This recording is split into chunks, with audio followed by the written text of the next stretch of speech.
All right, so I am out here with Radagon. Radagon. Good. Out here with Radagon. He's with us for a board and train, and as you can see, he's got some weight issues. He's a little bit he's an overweight dog, absolutely. And so with him, his issues are he pulls on the leash, he's reactive to dogs, a little bit reactive to certain people, overexcited. And when I say he pulls on the leash, I mean he is probably one of the worst leash pullers I have ever worked with myself. I know it doesn't look like that now, and we'll kind of get into that, but one of the worst leash pullers I've ever worked with myself. I almost couldn't even handle him. And of course, his owners, they're not like large people by any means. They could not walk him at all at this point. Like, I don't know how long it has been. I remember I asked, but I kind of forgot the exact number. But they have not been able to walk him in a long time due to his size plus his behavior issues. It's created this vicious cycle where his owners cannot walk him. They can't get him out and about. They can't exercise him, and so he's just this pent-up ball of frustration and energy, and he's a highly energetic dog. That's something, again, we'll talk about, but we've definitely found with him is he's highly motivated, highly energetic, and highly driven, but the owners couldn't take advantage of any of those things. They don't know how to. They couldn't control him.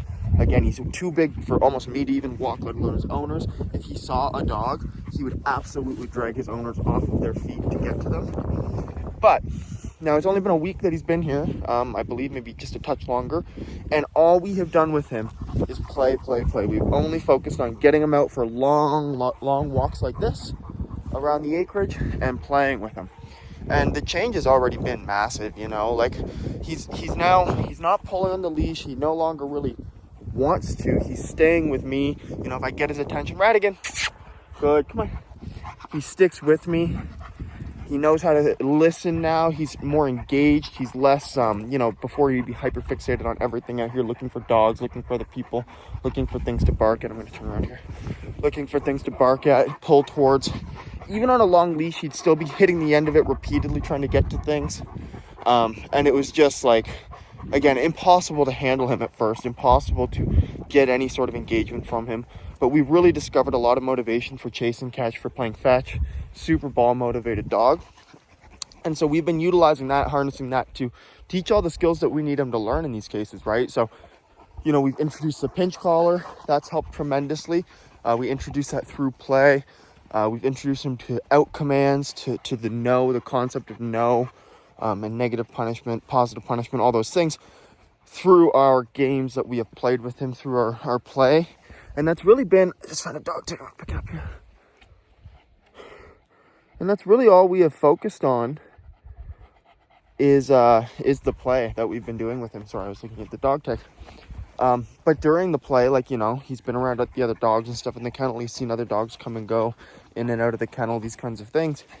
And increasingly, as we've engaged with him and played with him, we've noticed just so much more focus on us, so much less desire to become reactive towards these things that he previously would have just been absolutely losing his mind to. Again, no desire to pull on the leash to get away from me. He feels the end of that leash, he'll stop. You know, he's going to go to the water here, but you see, I don't have to, I'm using one finger on a really thin leash, right? And so it's kind of one of those things where, you know, we've created a dog that now has that desire to stick with us. We've satisfied that drive, that energy, that genetic predisposition that he has. He's a high prey drive. We've satisfied that through the games we played. We just spent about 20 minutes playing, and hard playing. Like, this dog has, you know, if his energy could keep up, he'd go, you know, and that's something we want to get from him. And a lot of trainers would be like trying to squash that or trying to tell you to avoid that kind of thing. And I used to be like that too. I would say to people, like, you're just creating an athlete that wants to go. And that can be the case if you're not adding the right kind of control. Don't get me mistaken there. If you're just, you know, throwing a ball, that's just part of it. You know, if you're not doing the other aspects of adding control and stuff to that, then yeah, you absolutely could be making matters, I don't want to say worse. Like, I don't think it's ever a bad thing to play with your dog, no matter what, though, honestly. So, and I used to be one of those trainers that would say that, but no longer do I say that. I think no matter what, playing with your dog is the greatest thing you can do, and it will help the most of anything else with helping to fix behavior issues. But again, you do want to add some control and stuff. You want to know what you're doing when you're playing with your dog. Know that you're accomplishing the right goals while you're doing it. And so we've done that with him. We've done that.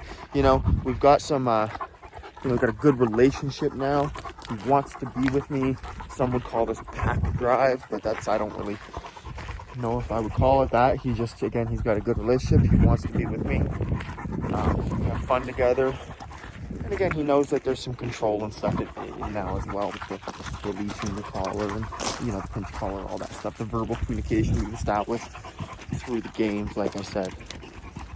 Corrections, if you will. Rewards. Come on. His leash is getting tangled. I'm gonna bring him inside and drink some water. Hey, come on. Don't drink this. No. No. Hey. Now he's showing off. Hey. Good.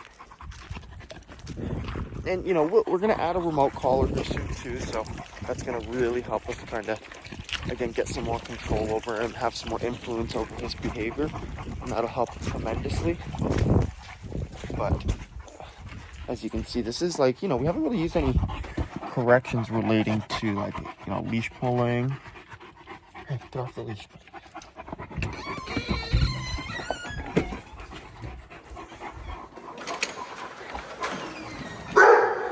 No. Good boy. And again, see, this is kind of one of those things like what we just talked about, where there's a dog there. Sorry. Hey, guys, no. And the desire to react, to pull to it is like so much less than it would have been before. He sees the dog, he's able to ignore it. He feels the leash pressure. He's getting excited, he's getting excited, but still able to maintain control.